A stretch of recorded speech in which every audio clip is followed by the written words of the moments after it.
María Castiglione. María, muy buenos días, ¿cómo va? Hola Luis, ¿cómo estás? Buen día. Bien. Te hago una pregunta general. ¿Cómo está la economía desde el punto de vista de la actividad, desde el punto de vista de la inflación? ¿Es una sensación o es cierto que está estancada con el descenso de la inflación, con el ritmo de descenso de inflación frenándose y sin crecimiento real?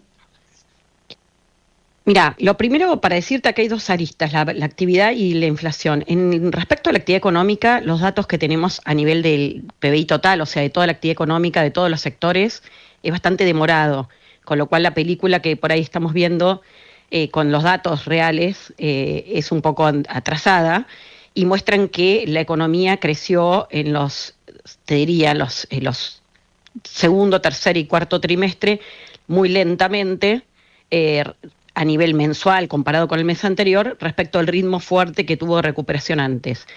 Y eso es bastante heterogéneo entre sectores, con lo cual hay sectores que siguen creciendo muy fuerte, que lideran el crecimiento económico, todo lo que tiene que ver con la minería, la energía, el sector financiero, sobre todo el tema del crecimiento de los préstamos, sobre todo en los primeros meses del año, actividades inmobiliarias, algunos sectores de comercio y hay otros que vienen más complicados, sobre todo la industria manufacturera y la construcción que terminó el año creciendo, pero todavía con niveles de actividad bastante bajos comparados con otros momentos de la historia, sobre todo por atraso o poca obra de infraestructura que te diría este año probablemente tenga mayor ritmo.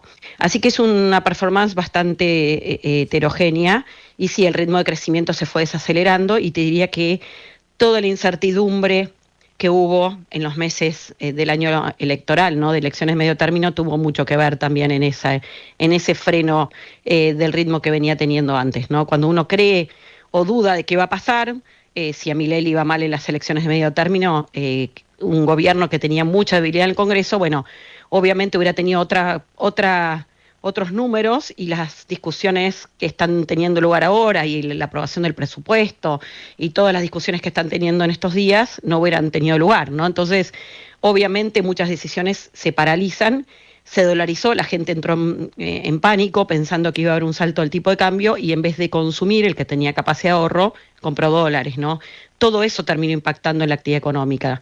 Y te diría que ahora, cuando uno empieza a ver los números, el turismo y algunos otros sectores han tenido una recuperación, sobre todo en los meses el mes de febrero, ¿no? Entonces vamos a ver cómo sigue para adelante, ¿no? Entonces, entre la película reciente y lo que vemos para adelante. Y respecto de la inflación, efectivamente la inflación dejó de bajar, y esto obviamente es una mala noticia en una economía que venía, ¿no?, desacelerando fuerte la inflación, y acá también tenés coletazos de lo que fue la huida del peso, ¿no?, en los meses anteriores, la volatilidad del tipo de cambio en un país donde todavía los argentinos pensamos en el dólar, no en dólares, después de tantos años de alta inflación.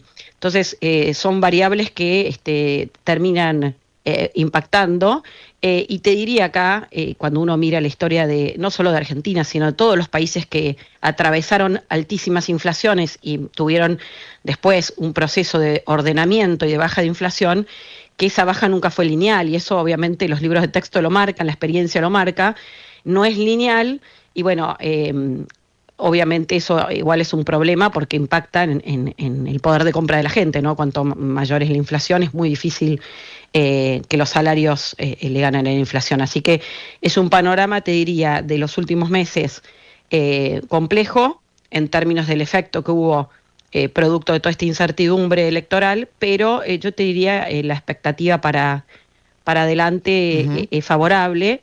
Obviamente hay que seguir trabajando para que esto ocurra desde la macro y desde las medidas también más estructurales, ¿no? Hola María, te pregunto, ¿qué pasa con la carne? ¿Es lo que está impulsando los aumentos de precios o sobre todo el aumento de la inflación? ¿Cómo estás? Mira, la carne tuvo bastante impacto en los últimos meses, noviembre, te diría noviembre, diciembre, y el mes de enero, porque tiene un peso muy grande en lo que es la canasta, ¿no?, del IPC. Dentro de eso, los alimentos, pesa mucho la carne. eh, y el aumento que tuvo fue muy significativo, ¿no? Incluso ahora en febrero hubo también otro incremento, vamos a ver cómo termina el mes.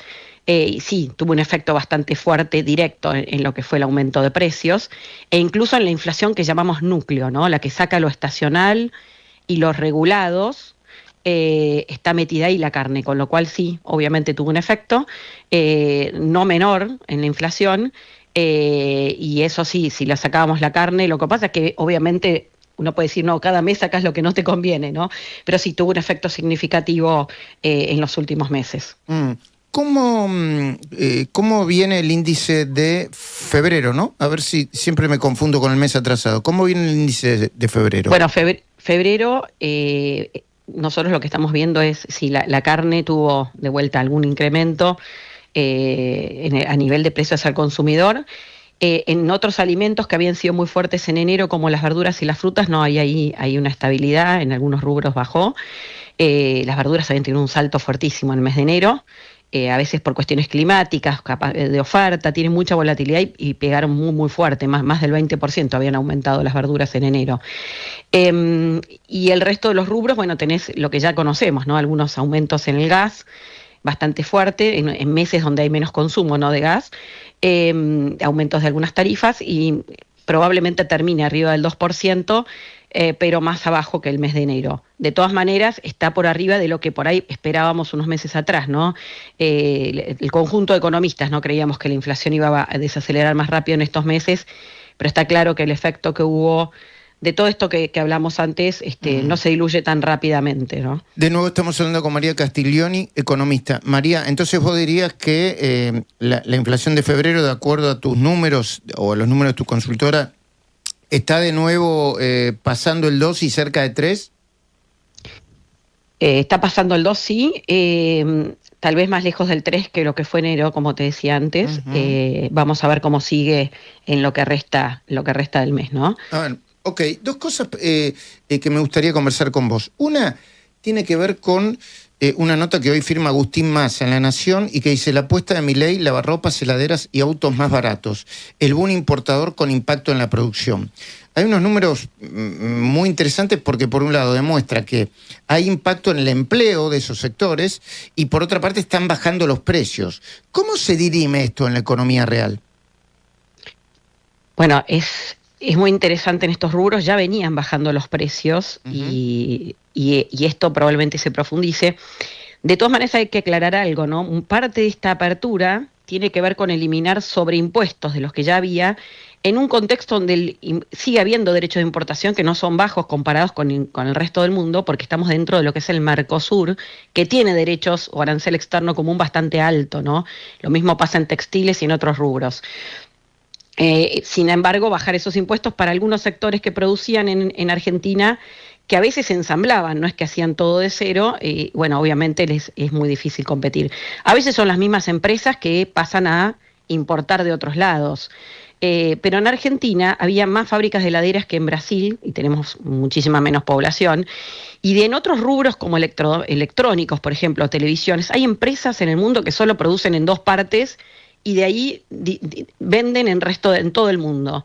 Argentina, por todos los regímenes que tenía, obligaba a producir aquí o a ensamblar aquí, ¿no? Muchas veces incluso en Tierra del Fuego. Y esto restaba valor agregado a la economía. Acá el problema es el desafío del corto plazo versus la sostenibilidad macro, ¿no? Porque lo miramos estáticamente como si fuera un juego de suma cero, como vos decís. Esos sectores, ahora como se importa, esos empleos están en riesgo. No son tantos puestos de trabajo en estos rubros en particular, pero obviamente en el momento esos sectores sufren una baja de empleo. El resto de la población puede acceder a televisores más baratos y tal vez usa esos recursos para otra cosa. Pero además se puede generar incentivos a que la economía crezca si vos generás obviamente estabilidad macroeconómica, regla de juego, y la gracia de todo esto, o el objetivo también, es ordenar lo que se llama precios relativos y regla de juego para que haya incentivos para crecer. Hay muchos sectores en Argentina que son altamente competitivos y que esa torta a distribuir crezca, porque si no nos estamos peleando siempre por lo que es la distribución de la torta, Entiendo. favoreciendo determinados sectores, Muy etcétera. Y esa es la discusión que tenemos en Argentina hace muchísimos años, ¿no? María Castiglioni, economista, muchísimas gracias como siempre por ayudarnos a